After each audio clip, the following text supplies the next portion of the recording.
Des bois morts à perte de vue, les vestiges d'une forêt autrefois luxuriante. Dans cet état amazonien du Pará, dans le nord du Brésil, la déforestation a fait rage quand il y a 40 ans, sous l'impulsion du gouvernement, des agriculteurs sont venus s'installer. Miguel Calvi a quitté le sud-est du pays pour venir produire du lait et cultiver le maïs.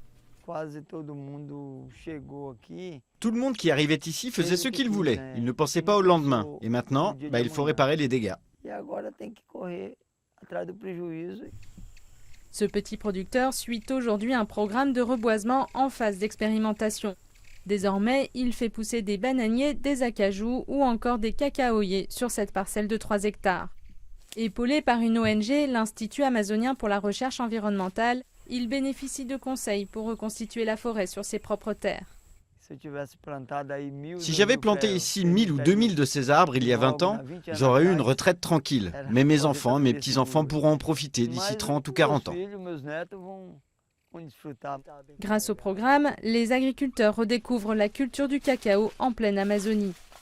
Avantage, c'est un arbre qui pousse vite et assure un rendement certain pour l'agriculteur, ainsi dissuadé de poursuivre la déforestation. Seule condition, assurer de l'ombre pour que le cacaoyer puisse se développer. Aujourd'hui, on va avoir une production de bananes qui servira aussi à faire de l'ombre.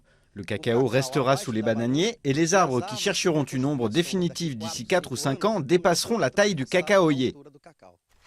Manuel José Leite a délaissé depuis longtemps les pesticides pour une agriculture totalement biologique. Aujourd'hui, il participe aussi au programme et s'apprête à récupérer les zones déforestées en reboisant les parcelles détruites. Objectif, réduire les émissions de carbone responsables du réchauffement de la planète. Des efforts qui vont dans le sens du Brésil dans sa lutte contre la déforestation.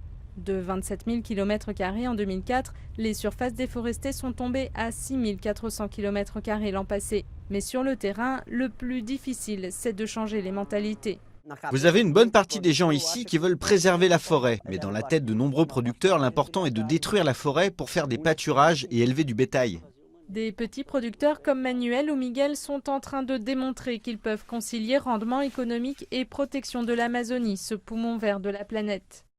Des précurseurs au Brésil, un géant qui a perdu 20% de sa forêt ces 40 dernières années.